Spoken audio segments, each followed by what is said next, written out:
SSA. What do you feel? Because the demand for the inner line permit is a long pending demand which dates back into 1987. So we have been demanding ILP, and during the CA agitation also the demand of ILP also come up. So we have been sending memorandums after memorandums to the Union Ministry of Home Affairs. And it seems that everything went on deaf ears, and the central government is always stating that it is examining the issue.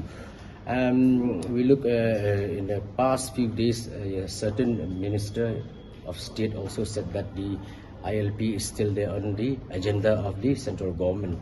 But whereas we are still waiting and demanding for ILP, the MRSSE, we feel that it is very important to be implemented. And the principal act of the MRSSE has been passed since 2016. It has received the governor assent, but the government is yet to fully made it operational.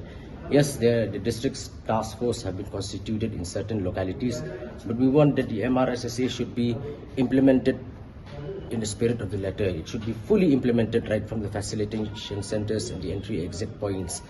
And but whether MRSSE is being implemented or not, the demand of ILP is still there.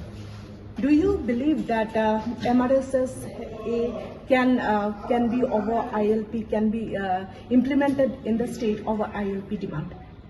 MRSSE to be implemented in the state over ILP demand. You see, if we have MRSSE, if we get ILP also, it will be better for us, because the more teeth to the axe to protect the indigenous people, the better for us.